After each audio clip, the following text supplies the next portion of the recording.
구약성경 제가 가진 성경으로 434페이지 16장 6절 7절 2절 말씀입니다. 다 찾으신 줄 알고 말씀을 제가 읽습니다.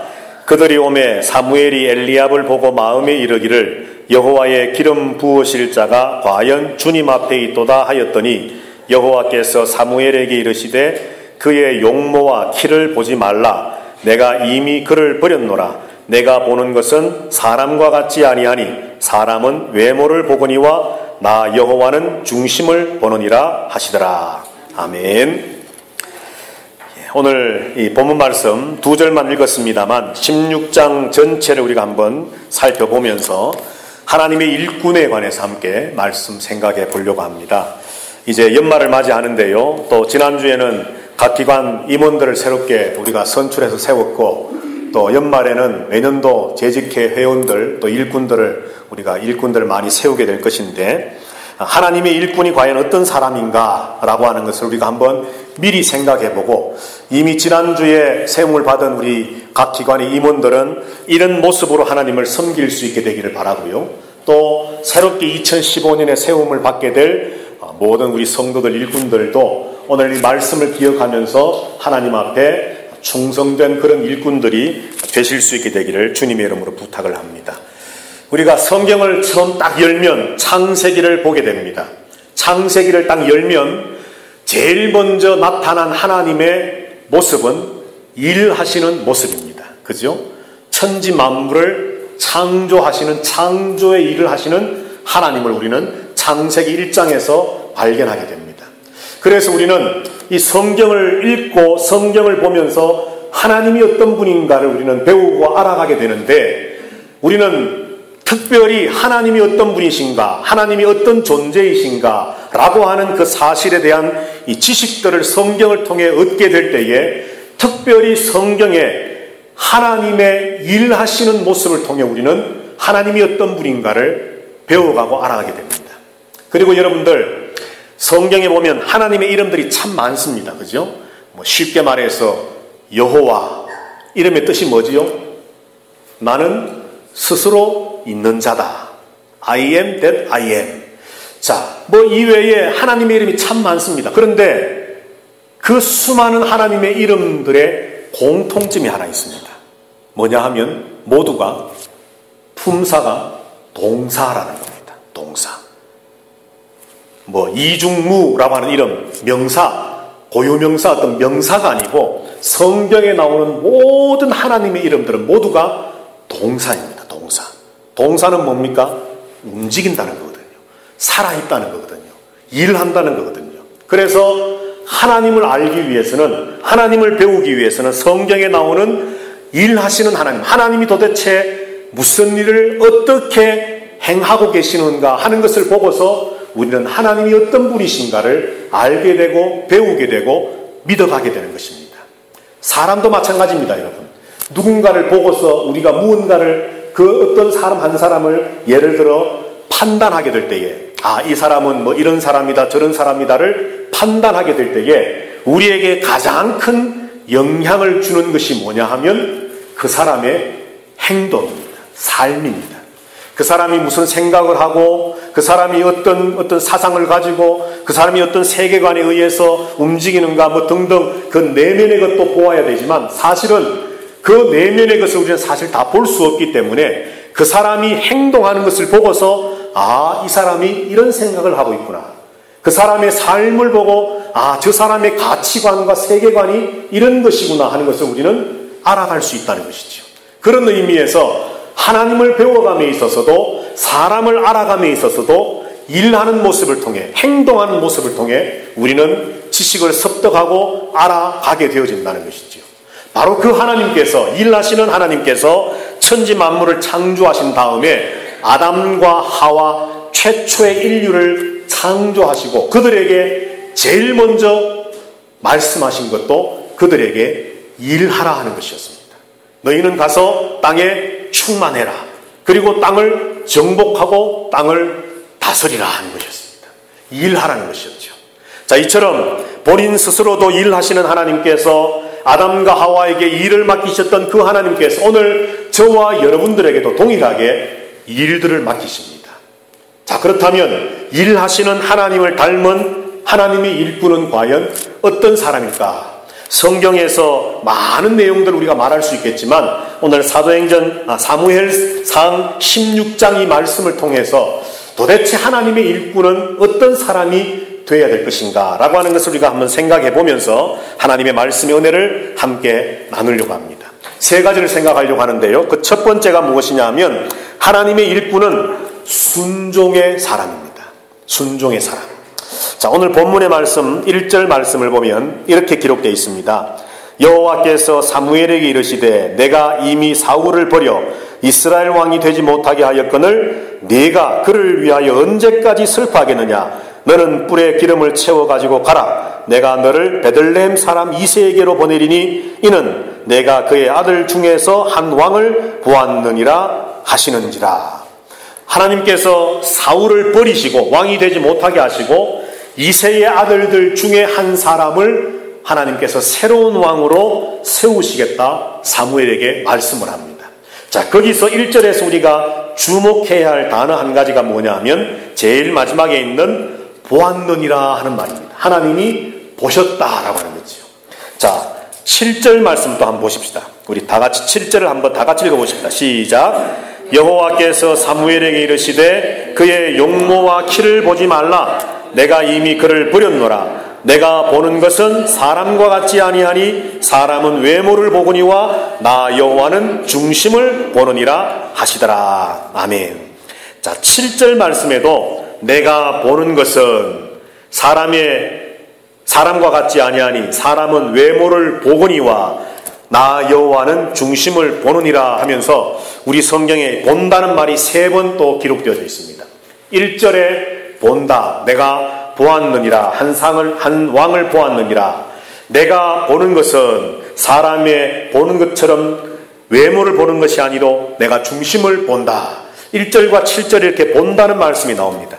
여기 기록된 이 본다라고 하는 이 말에 또 다른 해석상의 의미가 무엇이냐 하면 하나님이 택하셨다라고 합니다. 택하셨다.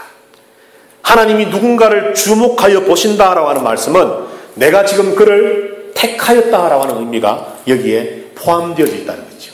하나님께서는 지금 다윗을 보셨습니다. 그리고 그 다윗을 보시고 택하셨습니다. 그리고 사무엘을 통해서 그에게 가서 기름 부어라 말씀하시면서 그를 새로운 왕으로 세우시겠다 말씀을 합니다. 하나님의 택하심과 하나님의 세우심을 통해 하나님은 순종의 사람을 새로운 이스라엘의 왕으로 세우기를 기뻐하셨다는 거죠. 자, 그런데 여기서 우리가 한 가지 생각할 것이 있습니다. 오늘 하나님께서 1절에서 말씀하고 있는 버리셔서 왕이 되지 못하게 했던 사울, 사무엘상 앞에 있는 말씀들을 읽어보면 사울도 자기가 자원해서 왕이 된 것이 아니라 하나님이 그를 택하여 세우심으로 왕이 되었던 사람입니다. 그죠? 이스라엘 백성들이 왕을 주십시오. 우리 이스라엘에게도 왕을 주십시오라고 이스라엘 백성들이 하나님과 사무엘에게 요청할 때에 사울 자기가 내가 왕이 되겠다 나섰던 것이 아니라 수많은 사람들 중에 왕을 뽑을 때에 사울은 사실 저 끝에 가서 숨어있던 사람입니다. 겸손했던 사람입니다. 자, 그랬던 사울, 똑같이 다윗처럼 하나님의 선택하심을 받고 하나님의 세우심, 기름 부으심을 받아서 왕이 되었던 사울이었지만 사울과 다윗에게 차이점이 있었습니다. 그게 뭐냐 하면 순종이라고 합니다. 순종. 오늘 어쩌면 저와 여러분들도 모두가 하나님의 택하심과 하나님의 세우심을 따라 하나님의 자녀, 백성, 믿는 자 되어 오늘 이 자리에 모여 예배하고 있을지 모릅니다. 그런데 하나님께서 택하시고 세우신 그 사람들 가운데 특별히 하나님께서 하나님의 일꾼으로 세우시는 자는 바로 순종하는 자라는 것을 오늘 성경이 우리에게 말씀해 줍니다. 자, 어떤 순종일까요? 사울의 불순종이 무엇이었는가를 한번 생각해 보므로 다윗의 순종이 무엇이었는가를 한번 생각을 해보려고 합니다. 사무엘상 13장 말씀에 보면 블레셋과 이스라엘이 전쟁을 하게 됩니다. 그때 블레셋이 병거 그러니까 오늘날로 치면 이 탱크죠. 전차 6만, 3만, 그리고 마병, 말을 타고 활을 쏘고 뭐 창을 던질 수 있는 마병이 6천. 정말 그야말로 성경에 보면 표현이 하기를 바다의 모래알 같은 그런 블레셋 군사들이 이스라엘을 지금 쳐들어왔습니다. 그랬더니만 이스라엘의 장정들, 군사들이 혼비백산에서 다 도망을 가고 흩어져 버립니다. 너무 많은 적군들이 쳐들어오니까 이스라엘 군사들이 그만 모두가 겁을 먹고 도망을 가버립니다. 그런데 그때 전쟁에 앞서서 이스라엘 백성들이 사무엘 선지자가 와서 그 전장의 터에서 진영에서 하나님 앞에 예배하고 나서 전쟁터에 나가기를 기다리고 있는데 사무엘이 오지를 않는 겁니다. 그러니까 하루를 기다리고 이틀을 기다리고 일주일을 기다려도 사무엘이 오지 않으니까 사울이 어떻게 했죠, 여러분? 사울이 자기가 그만 하나님 앞에 제사를 집례해버리고 말았습니다. 사무엘이 와서 큰 소리로 호통을 칩니다. 왜 이런 짓을 했습니까? 사울의 대답이 변명이 이렇습니다. 당신이 오지 아니하므로 백성들은 흩어지고 겁에 질려 도망가고 적군들은 수많은 정말 하늘의 별과 같이 땅의 모래알같이 쳐들어와서 우리를 위협하는데 백성들은 도망가고 어쩔 수 없이 내가 예배를 제사를 집례할 수밖에 없었습니다. 그때 사무엘은 사울을 굉장히 책망합니다. 자, 사무엘상 15장 말씀에 가서 보면 이제 이스라엘과 아말렉이 전쟁을 하게 됩니다. 하나님께서 아말렉과 전쟁에 나가는 이스라엘 백성들에게 사울에게 명령하시기를 너는 아말렉과의 전쟁에서 단 하나도 남기지 말고 사람이든 가축이든 무엇이든지 아말렉 족속은 전멸을 시켜라, 멸절시켜라고 하나님이 명령을 하십니다. 그런데 전쟁을 하면서 사람들을 다 죽였는데 사울과 이스라엘 군사들이 보니까 이 아말렉 사람들이 가지고 있던 소떼, 양떼, 염소떼들 중에서 정말 튼실하고 너무너무 좋아 보이는 가축들이 보이는 거예요.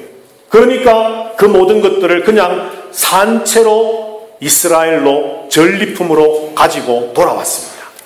사무엘이 또 그것을 보고 호통을 칩니다. 아니 사울왕이여, 왜 하나님께서 다 죽이라고 멸절하라고 하셨는데 왜 이렇게 남겨 돌아왔습니까? 사울의 대답이 백성들이 너무 좋아하니까, 또 사무엘이 또 호통을 치니까 두 번째 대답은 이것으로 하나님 앞에 예배하려고, 제사하려고 좋은 짐승들로, 흠과 티가 없는 이 좋은 짐승들로 하나님을 정성껏 예배하려고 우리가 남겨왔습니다. 그때 유명한 말이 있지요. 사무엘이 순종이 제사보다 나은데 왕이여 당신이 큰 죄를 범했습니다. 블레셋과의 전쟁에서, 아말렉과의 전쟁에서 사울은 불순종했습니다. 자기가 예배, 제사를 집례하면 안 되는데도 불구하고 흩어지는 백성들을 모으려고 하는 그것 때문에 자기가 하지 말아야 할 제사 집례를 그는 해버리고 말았습니다.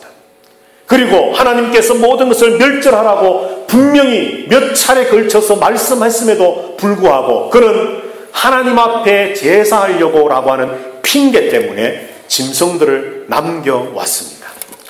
사실 사울의 불순종은 하나님 명령에 대한 불순종이지만, 하나님의 율법에 대한 불순종이지만, 조금 더 압축해서 보면 무엇에 대한 불순종입니까, 여러분? 바로 예배에 대한 불순종이었습니다. 예배. 하나님께 예배하는 것이 사울의 목적은 내가 하지 말아야 할 율법에 어긋나면서도 사람들 흩어지는 것을 모으려고 하는 인간적인 욕심 때문에 블레셋과의 전쟁에서 그만 자기가 하지 말아야 할, 왕으로서는 해서는 안 될 제사장의 역할을 자기가 감당을 하고 예배를 드렸습니다. 단순히 하나님 앞에 예배를 해서 하나님과의 어떤 영적 교통을 누려야 되겠다가 아니라 이 예배하라고 하는 어떤 구실을 통해서 흩어지는 이스라엘을 모아야 되겠다라고 하는 지극히 인간적인 생각 때문에 그는 예배를 서둘러 그냥 해치워버렸던 겁니다. 하나님 앞에 명령을 받기를 아말렉의 모든 것은 다 진멸하라고 하는 말씀을 몇 차례나 들었음에도 불구하고 그 짐승에 욕심이 났던 사울은 내가 하나님 앞에 이것으로 제사를 잘 드리려고 해서 남겨왔습니다라고 자기 자신을 속이고 사무엘을 속이고 하나님을 속이는 거짓말까지 하면서 하나님의 예배를 만홀히 여겼다는 것이죠. 사무엘상에 나오는 불순종, 사울의 불순종은 바로 이처럼 예배의 불순종이었습니다. 우리가 잘 아는 대로 다윗도 가는 죄를 지었다, 이런 죄를 지었다. 참 다윗도 어쩌면 같이 벌거벗고 보면 다윗도 흠과 티가 있는 사람이었습니다. 그러나 다윗에게 있어서 아주 특별한 모습 한 가지가 무엇이냐 만약에 묻는다면 다윗은 예배에 목숨을 건 사람이었습니다.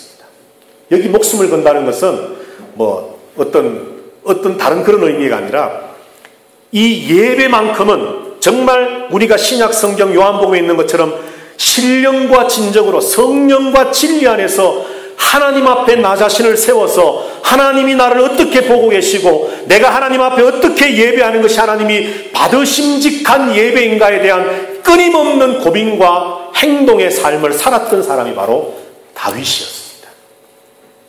그런 의미에서 다윗은 순종의 사람이었다는 거죠. 오늘 하나님이 찾으시는 일꾼은 순종의 사람입니다. 하나님 앞에 선택을 받고 하나님에 의해서 기름 부음을 받아 참으로 세우심을 받았지만 하나님이 쓰시기를 원하시는 일꾼은 순종의 사람인데 오늘 사무엘상 말씀을 통해 순종이 뭐냐 할 때 그 순종은 바로 예배입니다. 예배. 오늘 저와 여러분들이 다른 그 어떤 일들보다도 하나님 앞에 예배하는 이 일에 다시 잔소리 같지만 또 한 번 말씀드리는 것은 주일날 예배당에 모여 찬송하고 기도하고 말씀 듣고 하는 이 예배이만이 아니라 우리의 신약시대에 살아가는 우리에게는 전체 우리의 삶이 예배라고 한다면 바로 하나님 앞에서 예배자의 심정으로 살아가는 그것이 바로 참된 순종이라고 하는 것이죠. 이 순종이 있을 때 하나님은 그를 하나님의 일꾼으로 들어 사용하신다는 겁니다.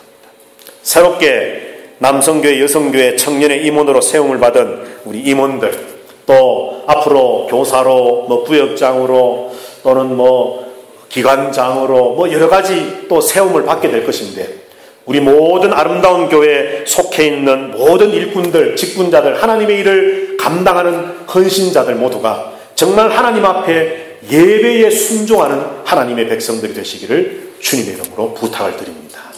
자, 두 번째로 하나님의 일꾼은 어떤 사람인가?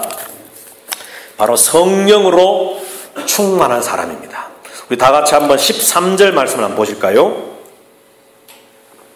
다 같이 읽습니다. 13절 다 같이 시작. 사무엘이 기름 뿔병을 가져다가 그의 형제 중에서 그에게 부었더니 이날 이후로 다윗이 여호와의 영에게 크게 감동되니라. 사무엘이 떠나서 라마로 가니라. 아멘.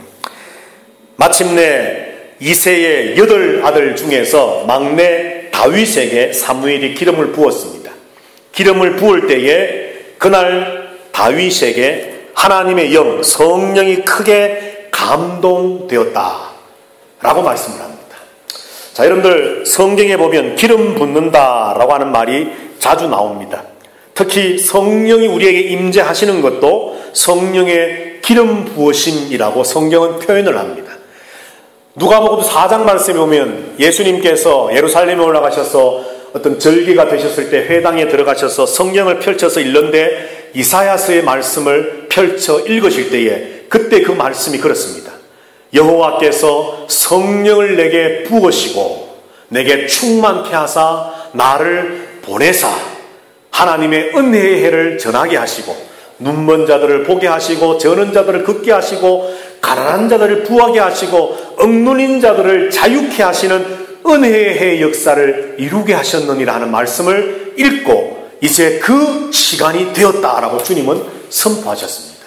그 말씀에 보면 여호와께서 내게 성령을 부으시고 내게 충만케 하사 나를 보내셨다라고 예수님이 말씀을 합니다.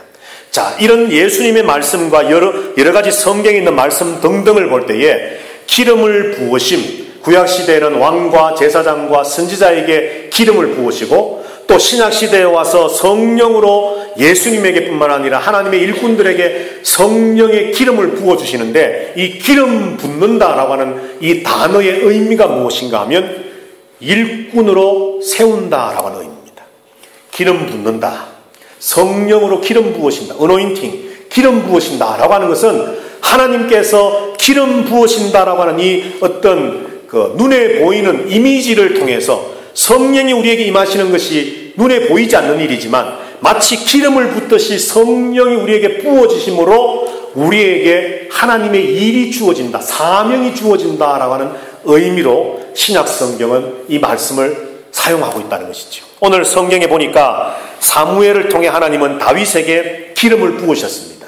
그 기름 부었더니 이날 이후로 다윗이 여호와의 영에게 크게 감동되었다, 성령으로 충만케 되었다라고 오늘 성경은 말씀을 합니다. 하나님의 일꾼은 갖추어져야 할 여러 가지 조건과 자격이 있을 수 있겠지만 그 가운데 가장 중요한 것 중에 한 가지가 바로 성령의 감동하심이 있어야 됩니다. 왜냐하면 하나님의 일은 영적인 일이거든요. 믿으십니까, 여러분? 물론 육체를 가진 우리가 하는 일입니다. 교육을 하건 찬양을 하건 설교를 하건 아니면 식당에서 요리를 하건 무슨 일이든지 우리가 이 육체를 통해서 하는 일이지만, 그러나 그 모든 일들이 바로 영적인 일이 되어야 된다는 거죠. 그래서 그 모든 일들이 성령의 도우심과 다스리심과 통치하심 안에 이루어지기 위해서 하나님의 일꾼은 성령으로 충만해야 됩니다. 자, 성령으로 충만해야 할 이유가 뭐냐 하면 성령의 사람을 통해서 공동체가 새로워질 수 있기 때문입니다. 성령이 임할 때에 성령의 충만을 받는 본인 자신만 성령의 감동으로 어떤 새로운 어떤 은혜와 능력과 역사를 체험만으로 끝나는 것이 아니라 성령으로 감동되고 충만함을 받은 하나님의 일꾼을 통해 그 사람이 포함되어 있는 조직과 단체와 공동체가 새로워질 수 있기 때문입니다. 오늘 성경을 한번 보실까요, 여러분들? 14절 말씀을 한번 보십시다. 14절. 16장 14절 다 같이 읽습니다. 시작. 여호와의 영이 사울에게서 떠나고 여호와께서 부리시는 악령이 그를 번뇌하게 한지라. 사울에게서는 하나님의 영이 떠났다고 말합니다. 그리고 악령이 그를 괴롭혔다고 말합니다. 그때에 15절 16절에 보면 사울의 신하들이 그에게 이르되 보소서 하나님께서 부리시는 악령이 왕을 번뇌하게 하온즉 원하건대 우리 주께서는 당신 앞에서 모시는 신하들에게 명령하여 수금을 잘 타는 사람을 구하게 하소서. 하나님께서 부리시는 악령이 왕에게 이를 때에 그가 손으로 타면 왕이 나으시리다 하는지라. 지금 버림받은 사울에게서 구약시대이기 때문에 하나님의 영이 떠나셨습니다. 하나님의 영이 떠나니까 악령이 여호와께서 부리신다라고 하는 말은 이 악령조차도 하나님의 주권 아래 있다는 것을 의미하는 말이고, 여하튼 악한 영이 사울을 괴롭혔습니다. 번뇌하게 했습니다. 하나님께 버림을 받게 되었음을 자기 자신이 알잖아요.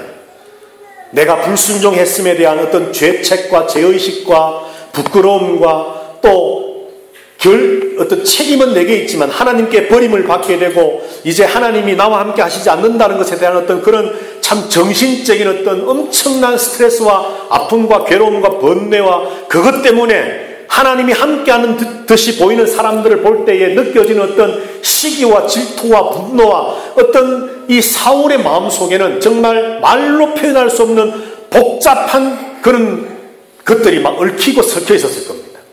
마음이 불안정합니다. 그러니까 신하들이 제안을 합니다.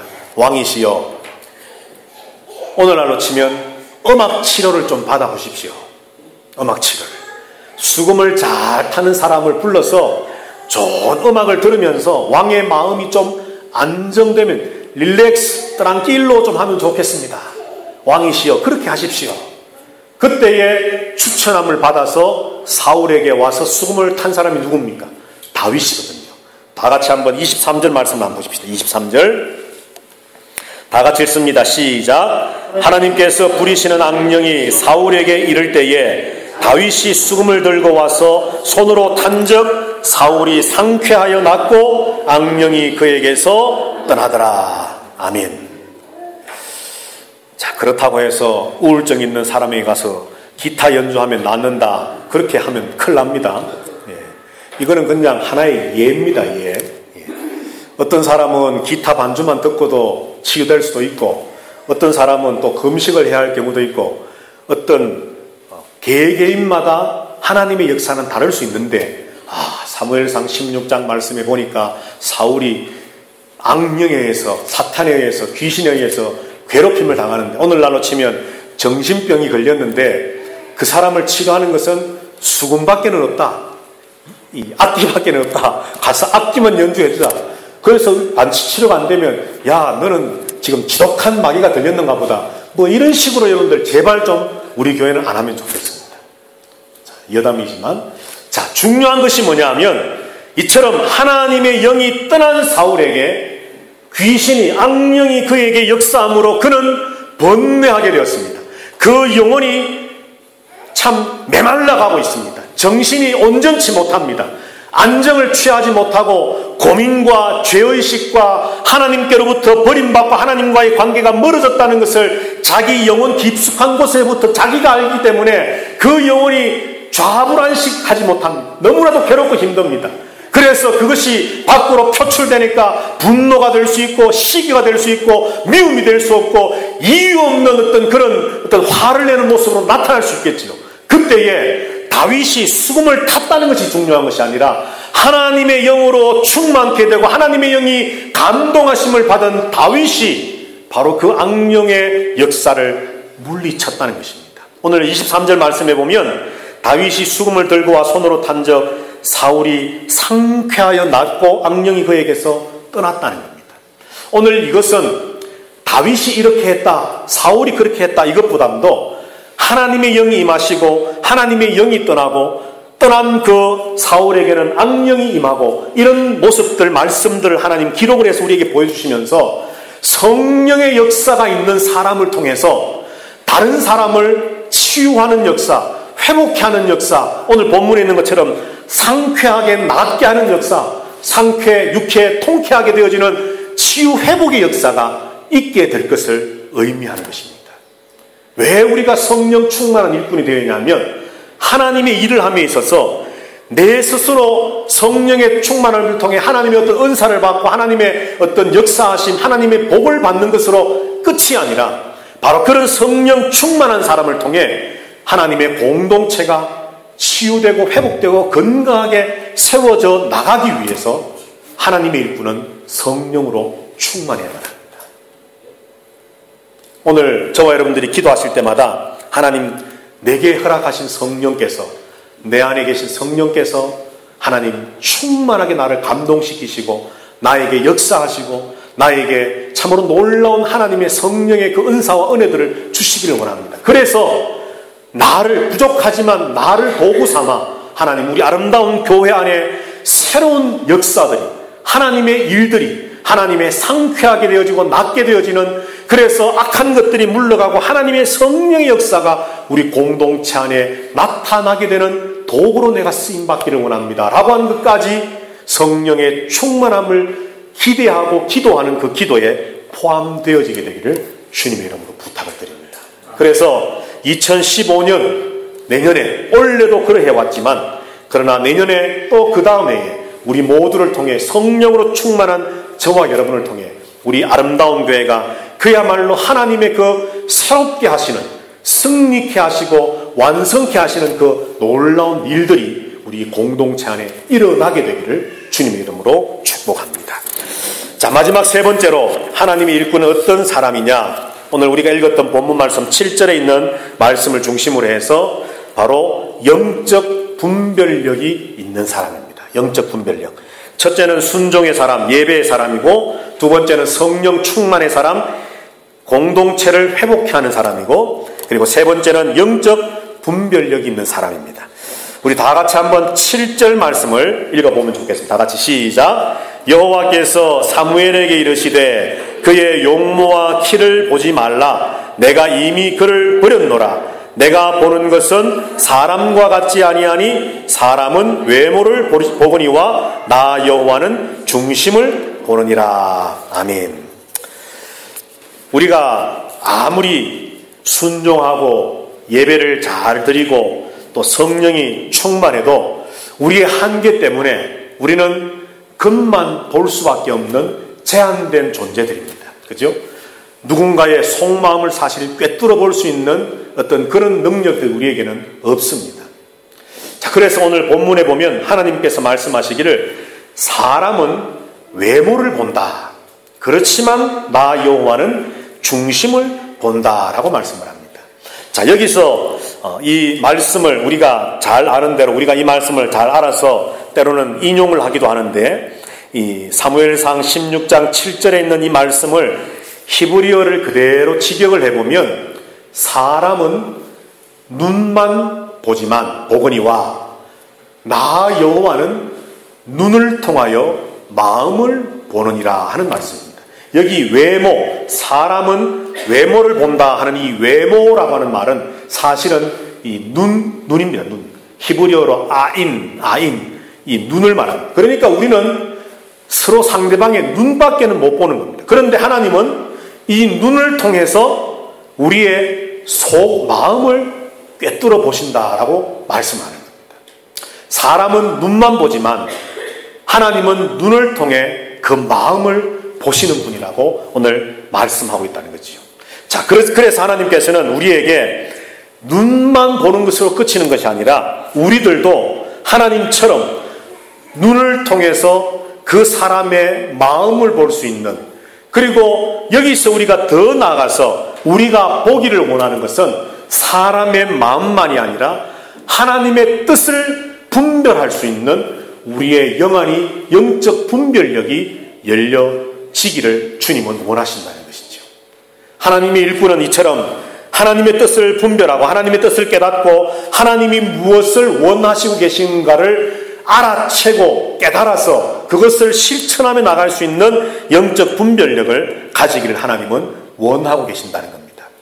우리가 잘 아는 대로 사무엘상 2장 3장 말씀에 가서 보면 엘리 제사장도 주의 음성을 듣지 못하고 하나님의 말씀이 희귀하여서 그 누구도 하나님의 음성과 하나님의 뜻을 분별하지 못하는 시대에 어린아이 사무엘은 하나님의 음성을 듣고 하나님의 뜻을 분별할 줄 아는 사람으로 등장을 합니다. 그런데 16장에 와서 오늘 본문에 와서 보면 이 사무엘도 나이가 늙어서 그런지 그런 영적 분별력이 흐려지고 하고 있었습니다. 자, 1절을 다시 한번 보실까요, 여러분들? 1절 제가 읽겠습니다. 여호와께서 사무엘에게 이르시되 내가 이미 사울을 버려 이스라엘 왕이 되지 못하게 하였거늘 네가 그를 위하여 언제까지 슬퍼하겠느냐. 주님 말씀을 합니다.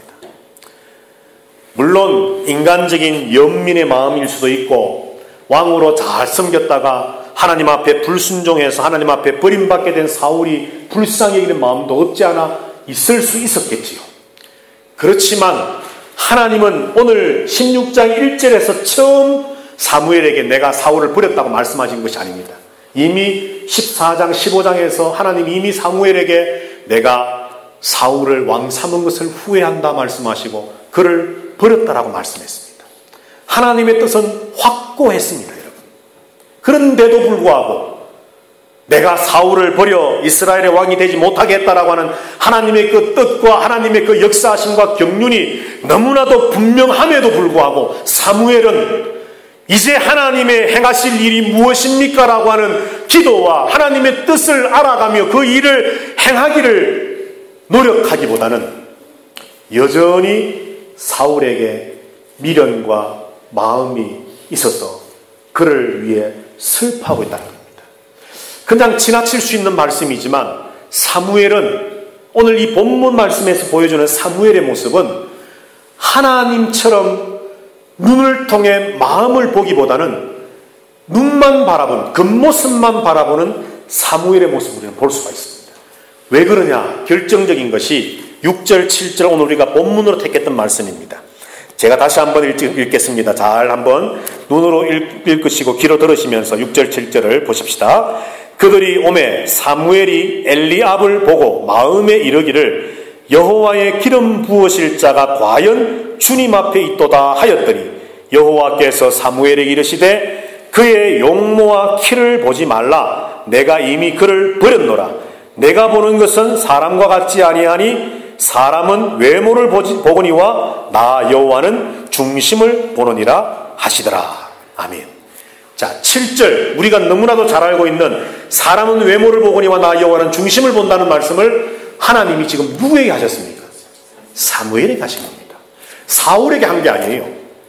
불순종하고 아예 영안이 깜깜해가지고 도저히 평생 동안 하나님의 뜻이라고는 전혀 상관없이 살았던 누군가에게 야, 나는 외모를 보는 게 아니라 중심을 보는 하나님이야 라고 말씀하는 것이 아니라 평생을 하나님의 뜻대로 살면서 그 누구도 주의 음성을 듣지 못하던 시대에 주의 음성을 듣고 하나님의 뜻을 따라 정말 그 전에도 그 이후에도 없을 정도로 훌륭했던 선지자요 제사장이었던 그 사무엘에게 하나님 하시는 말씀이 사무엘아, 네가 언제까지 눈만 보고 있겠느냐? 네가 언제까지 사람의 외모만 보고 있느냐? 네가 언제까지 하나님의 뜻을 구별하지 못하고 하나님의 뜻을 헤아리지 못하고 겉모습만 바라보고 사울을 위해서 슬퍼하고 내가 버렸다고 하는데 나는 아니다고 하는데 하나님은 아니다고 하는데 너는 어찌하여 그에게 미련을 가지고 아직도 그 마음을 두고서 그렇게 슬퍼하고 있느냐? 아무리 키가 크고 준수하고 잘생긴 엘리압 2세의 첫째 아들이라 할지라도 인간이 보기에는 너무나도 장대하고 멋지고 참 왕의 감이라고 할지라도 하나님은 그를 버리셨는데 사무엘아, 너는 어찌하여 아직도 인간의 눈만 보느냐? 하나님 사무엘에게 주시는 말씀입니다. 하나님의 일꾼은 영적 분별력이 필요합니다, 여러분. 그렇다고 해서 하나님 나에게 영적 분별력을 주십시오 기도하면서 하나님 누군가만 보면 내가 막 투시의 은사가 있어가지고 지금 뭐 생각하는 거야? 너 지금 이거 생각하지? 이런 거 아닙니다, 여러분. 예. 아닌 줄 아니까 제가 이런 말씀 하는 거예요. 우리 교회 성도들 그런 거 아닌 줄 아니까. 분별력이라고 하는 것은 사람을 보아서 사람의 속마음을 읽는 것을 뛰어넘어서 우리가 가져야 할 분별력은 하나님의 뜻이 무엇이고 하나님이 원하시는 것이 무엇인가를 깨닫고 아는 것을 말합니다. 이것이 바로 영적 분별력입니다. 오늘 이런 분별력이 있어야만 하나님의 일을 감당하는 일꾼 되어진다는 것이죠. 아무리 사무엘이었다 할지라도 그가 왜 그렇게 되었는지는 성경이 설명하지 않기 때문에 우리가 짐작할 수는 없지만 여하튼 오늘 16장에 와서 보니까 나이 많아 늙은 그가 인간의 정에 얽매이게 되고 또 사람의 겉모습만 보게 되고 정말 하나님의 어떤 안테나를 세워서 하나님의 음성에만 촉각을 세웠던 것이 아니라 그가 여러 가지 너무나도 세상적인 너무나도 많은 것들에 얽히고 설켜서 정말 하나님의 뜻이 무엇이고 하나님이 원하시는 것이 무엇이고 하나님이 기뻐하시는 것이 무엇인가를 그는 알지 못한 채 아들들이 올 때마다 둘째가 오면 그게 기름 부으려고 넙죽거리고 셋째가 오니까 또 셋째에게 기름 부을 하나님이 그때마다 아니야 그리고 결국은 마지막 8번째 다윗에게 기름을 붓는 역사가 있는 겁니다. 분별력이 그에게 희미해졌다는 거죠. 오늘 하나님의 일을 수종들고 하나님의 일에 헌신하고 하나님의 일을 감당하는 하나님의 일꾼 되어지기 위해서 저와 여러분들에게 이런 분별력, 하나님이 원하시는 하나님의 그 뜻이 무엇인지 하나님의 계획하시고 하나님이 기뻐하시는 것이 무엇인지를 바로 깨달아 알 수 있는 그리고 그것을 알고만 그치는 것이 아니라 행할 수 있는 그런 성도 일꾼 되면 좋겠습니다. 순종의 사람, 예배의 사람, 그리고 성령 충만한 사람, 회복의 사람, 그리고 영적 분별력의 사람, 그 사람은 어떤 사람인가? 마지막으로 성경 한 절만 읽고 말씀을 마치겠습니다. 18절 말씀 우리 다 같이 한번 16장 18절 다 같이 읽습니다. 시작. 소년 중 한 사람이 대답하여 이르되 내가 베들레헴 사람 이새의 아들을 본즉 수금을 탈 줄 알고 용기와 무용과 구변이 있는 준수한 자라. 여호와께서 그와 함께 계시더이다 하더라. 아멘. 수금 탈 줄 아는 다윗을 누군가가 추천하는 내용입니다. 자, 순종의 사람, 성령 충만한 사람, 분별력이 있는 사람, 한마디로 말하면 어떤 사람이겠습니까? 여호와가 함께하는 사람입니다. 뭐 여러 가지 말할 수 있죠. 하나님의 일꾼이 어떤 사람입니까? 말씀에 지식이 있는 사람입니다. 또 가르치는 은사가 있는 사람입니다. 리더십이 있는 사람입니다. 순종할 줄 아는 사람입니다. 예배 잘 드리는 사람입니다. 삶으로 나타내는 사람입니다. 뭐 여러 가지로 아마 설명 가능합니다. 틀린 것이 아니고 다 맞습니다. 그런데 이 모든 것들을 아마 다 모아서 한마디로 한번 말해보라 한다면 하나님의 일꾼은 하나님의 일꾼이기 때문에 하나님이 함께 하시는 사람입니다. 2015년을 섬겨 나갈 때에 저와 여러분 모두가, 우리 아름다운 교회가 하나님이 함께하는 교회, 하나님이 함께하는 성도, 하나님이 함께 하시는 일꾼 되시기를 주님의 이름으로 축복합니다. 함께 기도하십시다.